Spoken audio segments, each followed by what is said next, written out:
తాకట్టులో ఉన్న మీ బంగారం ఈ రోజు ఎంత ధర చేస్తుందో కొమ్మూరి గోల్డ్ వాళ్ళకి కాల్ చేస్తే ఫ్రీ గోల్డ్ కాస్ట్ చెక్ చేసి చెప్తారు. మరి మధ్యలో ఎందుకు సార్ గ్యాప్ తీసుకున్నారు? ఇదే వ్యాపకం అయినప్పుడు అంటే గ్యాప్ ఇండస్ట్రీ అయితే గ్యాప్ ఇవ్వలేదు, మీరే గ్యాప్ తీసుకున్నారు. లేదండి, ఇండస్ట్రీ కూడా అంటే నాకు నచ్చిన స్క్రిప్ట్లు రాలేదండి. అంటే నా చేతికి not that I wanted to take a gap. నాకు అప్పుడప్పుడు గ్యాప్లు వస్తూ ఉంటాయి. ఇప్పుడు కూడా ఈ రెండు సినిమాలు అయ్యాక కొంచెం పెద్ద గ్యాపే వస్తుంది. ఎందుకంటే నేను ఏం ఫైనలైజ్ చేయలేదు, ఇమీడియట్గా ఏం ఫైనలైజ్ చేయలేదు. ఈ సినిమా తర్వాత వారాహి సెప్టెంబర్లో వస్తుంది. దాని తర్వాత నేను అసలు ఏమీ ఓకే చేయలేదు, ఎందుకంటే నాకు ఏమీ నచ్చలేదు. కానీ కథలు వింటారు, కథలు రెగ్యులర్గా వింటారు, రెగ్యులర్గా వస్తూనే ఉంటాయి, ఆపర్చునిటీస్ వస్తూనే ఉంటాయి. కానీ నాకు నచ్చినప్పుడే నేను చేస్తాను. ఏదన్నా హాఫ్ హార్టెడ్గా ఇది చేయను నేను. అంటే ఒక స్థాయికి వెళ్ళిపోయిన తర్వాత సార్ ఆల్రెడీ మీకు ఒక హీరో ఇమేజ్ ఉంది కాబట్టి పెద్ద సినిమా, పెద్ద హీరో, పెద్ద డైరెక్టర్ అయ్యి ఒక కథ ఒప్పుకున్న తర్వాత అక్కడికి వెళ్ళిన తర్వాత ఎంత నిడివి ఉంటుందో తెలియదు మనకి. మన ఇమేజ్ డ్యామేజ్ అవుతుందని ఒప్పుకోని సినిమాలు ఉంటాయి, లేకపోతే ఇంకొక కొన్ని రీజన్స్ కూడా ఉంటాయి.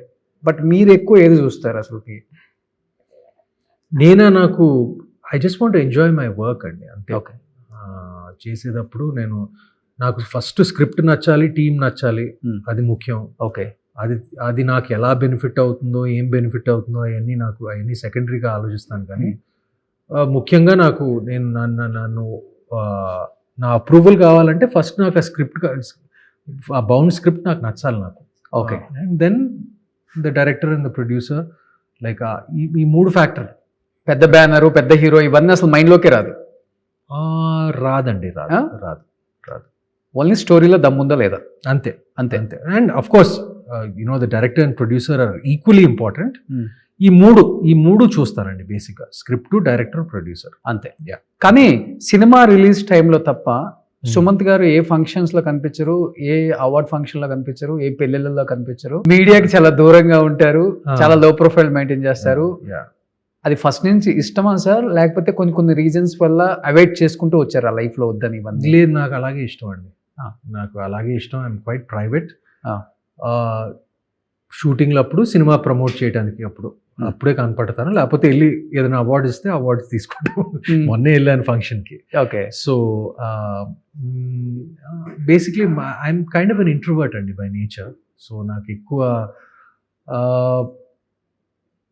నా సినిమాలు ప్రమోట్ చేయటం ఇదే ఇష్టం. మిగతా అన్ని ఎక్స్ట్రా కరిక్యులర్ యాక్టివిటీస్గా భావిస్తారు. వాట్ అబౌట్ నాగ్ గారు కూడా ఇంట్రోవర్ట్? నాకు తెలియదండి. నో, హీస్ మోర్ సోషల్ కదా. అదే, he's more social, but he probably gets invited to more events than I do. అవును, పెళ్ళిళ్ళు ఇదంతా నేను అప్పుడప్పుడు వెళ్తానండి పెళ్ళిళ్ళకి. ఇది కొన్ని వెళ్ళక తప్పదు కొన్ని, సో వెళ్తా ఉంటాను నేను. బట్ చైతన్య గారు ఇంట్రోవర్ట్ అనుకుంటా. I think he's also an introvert. Akhil I think he's balanced. Okay. Yeah. But Chaitanya is an introvert and I'm also an introvert. Sushant gar? No, he's more extroverted than. I'm not sure about, like, maybe a balance. Yeah. Tata garu is a very social person. Avunu. He liked meeting people, conversing with people. Iyanni Tata kada ishtam. He always Tata nanu ippudu chinnappudu kuda cheppevaru, ఏంట్రా అంత quiet గా, ఎంతో ఎప్పుడు ఇంట్రోవర్టెడ్గా ఉంటావు అని. But అది నా nature అండి, నేను ఏం చేయలేను నేను దాని గురించి. I'm not a very social person. జనాల్ని కలవటం, వాళ్ళు ఇంటరాక్ట్ అవ్వటం నాకు పెద్ద ఇష్టం ఉండదు. అవసరం అయితేనే చేస్తాను నేను. అవును, నేను కూడా ఫస్ట్ నుంచి అబ్జర్వ్ చేస్తూనే ఉంటాను, మేము అందరం కూడా ఆల్మోస్ట్. కానీ ఇన్ని సినిమాలు తీసిన ఒక హీరో ఇంట్రోవర్ట్ అంటే, మీరు అప్పుడు 90s లో వచ్చినా కానీ ఇంట్రోవర్ట్ అంటే నిజంగా గ్రేట్ సార్. ఇప్పుడు కనిపిస్తున్నారు ఇంట్రోవర్ట్స్, కానీ అప్పుడు ఎక్కడున్నారు ఇంట్రోవర్ట్స్? అప్పుడుతో పోలిస్తే నేను యాక్చువల్లీ ఇంకా ఎక్కువ కాము, ఇంకా ఎక్కువ ఇంట్రోవర్టెడ్ అయిపోయాను అప్పుడుతో పోలిస్తే. ఎందుకంటే మనుషులు కూడా ఇవాల్వ్ కదండి ఓవర్ టైం. ఇప్పుడు నేను 10 సంవత్సరాల క్రితం ఎలా ఉన్నానో, 20 సంవత్సరాల క్రితం ఎలా ఉన్నానో, నేను ఇప్పుడు ఇలా ఉండను కదా. పర్సనాలిటీ కొంచెం మారుతుంది, ఇవాల్వ్ అవుతూ ఉంటుంది. But I'm more calmer, more to myself now than. నమ్ముతారా దేవుని నమ్మటం, పూజ చేయటం, కర్మ సిద్ధాంతం కాబట్టి? కర్మ సిద్ధాంతం తప్పకుండా నమ్ముతానండి. అందుకే నాకు బహుశా ఈ సినిమా కూడా నాకు ఈ కథ అలా క్లిక్ అయింది. ఎందుకంటే ఇది బేసిక్గా కర్మ సిద్ధాంతం చుట్టూ తిరిగే కథ. అవును. So I definitely believe that, and I definitely believe ఏదో మనకన్నా ఒక సుపీరియర్ పవర్ ఉంది అని నేను నమ్ముతాను. అది దానికి మెయిన్ ఏంటి సార్? ఇప్పుడు మంచి చేస్తే మంచి వస్తుంది, చెడు చేస్తే చెడు వస్తుంది, అంతే కదా? అంతే. ఇప్పుడు మీ లైఫ్లో మీకు తెలిసినంత వరకు అంటే ది బెస్ట్ అంటే మనిషికి మనం ఎంత మంచి చేసినా కానీ ఏదో చిన్నది చేయకపోయినా కానీ వాడు మన నాశనాన్ని కోరుకుంటాడు ఎక్కడైనా. అది కామన్ అయిపోయింది సొసైటీలో. ఇప్పుడు ఇంత చేసింది ఎవడు చూడ్డు, ఇంత ఎందుకు చేయలేదు అంటాడు. మీ లైఫ్లో కర్మ సిద్ధాంతాన్ని మీకు దగ్గరగా నాకు రిలేటెడ్ అయింది ఈ సిచ్యువేషన్ నా రియల్ లైఫ్కి అనేది ఏమైనా ఉందా? Anything bad or good? Okay, good. ఈ సినిమా గురించి ఆలోచిద్దాం. ఇప్పుడు అనగనగా హిట్ అయింది కాబట్టి ఈ సినిమా ఓకే అయింది. అవును, అంతే. అది కూడా విన్లో ఇది అనగనగా హిట్ అవ్వకపోతే ఈ సినిమా అయ్యేది కాదు. సో దాని అనగనగా యాక్షన్ మూలంగా ఈ సినిమా రియాక్షన్ అయింది.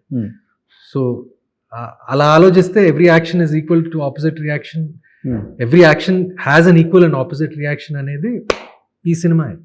ఈ సినిమా పుట్టుకే అలా జరిగింది అంతే. నా లైఫ్లో, నా ప్రొఫెషనల్ లైఫ్లో అంటే కంటిన్యూగా busy as a actor, as a hero. Gauri అని, మహానంది అని, చిన్నోడని, సత్యం, మావయ్యతో చేశారు, స్నేహం అంటే చంద్రు, ఐ థింక్ చంద్రు. అప్పుడులోనే ఎలా మ్యాచ్ అయిపోయారు ఇద్దరు? చూడటానికి యాజ్ ఎ ఫ్రెండ్స్గా ఉన్నారు. మీ ఏజ్ ఎంత ఉంటుంది అప్పుడు? అప్పుడా స్నేహం అంటే ఇదేరా నేను బేసిక్గా 2001లో చేశాను. 2002లో చేశాను. 2లో చేశారు. సో 2002 అంటే ఐ వాజ్ ప్రాబబ్లీ 27 అనుకుంటా. 27 yeah, something like 26-27 in 2002. So yeah, చిన్మామ always looks younger than his age. So మేము ఫ్రెండ్స్గా బిలీవ్ చేశారేమో జనాలు. అసలు ఎలా డైరెక్ట్గా థాట్ ఎలా వచ్చింది అప్పుడులోనే 2002లో? వచ్చేసిందండి. ఒక అల్లుడిని, ఒక చిన్న అబ్బాయిని తీసుకెళ్ళి నాగార్జున గారికి అల్లుడు తీసుకెళ్ళి ఫ్రెండ్స్ గా పెట్టాలి. మేబీ సూపర్ గుడ్ చౌదరి గారికి వచ్చింది.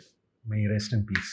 ఎస్, బట్ బిలీవ్ అయ్యారా మీరు? సినిమా మంచిగా ఉంటుంది, స్క్రీన్ మీద బిలీవ్ అవుతారు ఆడియన్స్ డెఫినెట్ గా? నేను అప్పుడు ఐ వాజ్ టూ యంగ్ అండి, నాకు ఆ క్యాల్కులేషన్స్ అన్ని లేవు. ఓకే, బట్ నేను ఒరిజినల్ సినిమా చూసినప్పుడు నాకు ఒరిజినల్ సినిమా విజయ్ అండ్ సూర్య చేశారు. అవును, తమిళ్లో. అవును, ఫ్రెండ్స్. అవును, అది బాగా ఆడింది తమిళ్లో. నేను సూర్య క్యారెక్టర్ ప్లే చేశాను, విజయ్ క్యారెక్టర్ ఏమో చిన్మా ప్లే చేశాడు. ఓకే, అది యాక్చువల్గా ఒరిజినల్గా మలయాళం సినిమా. మలయాళం సినిమాని తమిళ్లో చేశారు. దాంతో తమిళ్లో వర్కౌట్ అయింది, ఇక్కడ తెలుగులో అంత వర్కౌట్ కాలేదండి. యావరేజ్గా ఆడింది ఆ సినిమా. భూమిక గారు అని ప్రత్యూష గారు. భూమిక. కానీ ఇంత బిజీ లైఫ్ లో సార్ నెంబర్ ఆఫ్ కథలు వింటుంటాం, కొన్ని ఒప్పుకోలేము, కొన్ని టైం దొరకదు, కొన్ని హిట్ మూవీస్ మనం వదులుకుంటాం, కొన్ని కథలు మన దగ్గరకు వస్తే మనం రిజెక్ట్ చేస్తాం, నాకు సెట్ అవుతుంది, నేను చేయలేను అని. అలా మీ లైఫ్లో వదులుకున్న సినిమాలు కానీ, లేకపోతే వదులుకున్న సినిమాలు పెద్ద సూపర్ డూపర్ హిట్ అయినాయి కానీ, లేకపోతే మీరు చేయాల్సినవి వేరే వాళ్ళు చేసినవి కానీ, ఇలా ఉన్నాయా మీ లైఫ్లో? మీరు నమ్మరు, ప్రతి యాక్టర్కి ఉంటాయండి. అది ప్రతి యాక్టర్కి ఉంటాయి. ప్రతి యాక్టర్కి ఉంటాయి. నా కెరీర్లో అయితే నాకు 2 సినిమాలు నేను వదులుకున్న సినిమాలు హిట్ అయినాయి అండి. Super duper hit? నువ్వే కావాలి ఒకటి. నువ్వే కావాలి నేను వదులుకున్నాను. అది నాకు ఇంకా బాధ ఉంటుంది అది.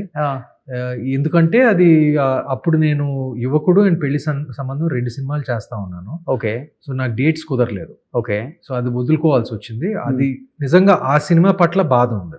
సేమ్ స్టోరీ మీకు కూడా చెప్పింది? Same story. నేను రీమేక్ అది మలయాళం రీమేక్ అండి. నిరం ఒరిజినల్ సినిమా పేరు నిరం. ఆ సినిమా స్రవంతి రవికిషోర్ గారు నాకు చూపించారు.